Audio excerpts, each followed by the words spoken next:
sacerdotes obedeciam à fé. Grande parte dos sacerdotes, isso é lindo, maravilhoso, perfeito e completo, quem já leu a crucificação de Cristo. Porque foram esses homens que disseram: multidão, a gente paga e vocês gritam, solta Barrabás e crucifica Jesus. Foram os sacerdotes que odiaram Jesus, perseguiram Jesus, prenderam Jesus, na visão humana e terrenal, aqui embaixo, tá? E disseram: crucifica Jesus, porque ele não é nada e não pode ser nada. Esses homens que odiavam Jesus desde o princípio do seu ministério, agora, quando a igreja não abre mão dos seus valores, estão se convertendo e se entregando ao Senhor Jesus.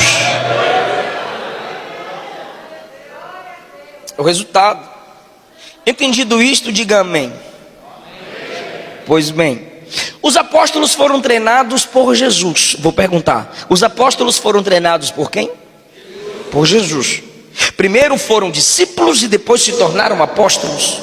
Foram discipulados por Jesus. Preste bem atenção. Mateus 26:56 está escrito assim: tudo isso aconteceu para que em Jesus se cumprissem as escrituras. Marcos 12:10, Jesus diz assim: ainda não lestes as escrituras? Marcos 12:24, Jesus disse: errais por não conhecerdes as escrituras, nem o poder de Deus. Marcos 15:28, quando Jesus é colocado entre dois malfeitores, diz o texto: e assim se cumpriu a escritura que diz: com os malfeitores foi contado. Lucas 3:21 agora vai falar sobre a vida de oração que Jesus tinha. Os primeiros textos que eu citei falam sobre Jesus e as escrituras, porque Jesus sempre falava das escrituras. Jesus, de Mateus capítulo 5 ao capítulo 7, falou a palavra aos que estavam ali. E quando eu digo falou a palavra, claro que é através de palavras, mas quando eu uso no singular, ele falou a palavra, é porque era uma palavra diferente de todas. Diz a conclusão do capítulo 7 do Evangelho segundo escreveu Mateus, que a multidão que escutava Jesus dizia: nenhum homem fala, nem falou com tanta autoridade. E que autoridade é essa da qual a multidão fala? É que todos os profetas diziam: assim diz o Senhor, Deus mandou dizer. Mas Jesus não disse assim diz o Senhor, nem Deus mandou dizer. Jesus dizia assim: ouvistes o que foi dito, eu porém vos digo. Irmão, nenhum profeta poderia falar assim. Os profetas no máximo poderiam dizer: vocês ouviram alguém dizer, mas assim diz o Senhor. Jesus não. A primeira expressão de Jesus está escrito, Mateus 4. E depois Jesus diz: vocês ouviram o que muitos disseram, porém eu vos digo. Ele está dizendo: eu mudo. Aleluia. Eu mudo, eu altero. Essa é a autoridade. Que Jesus não era um homem falando de Deus aos homens.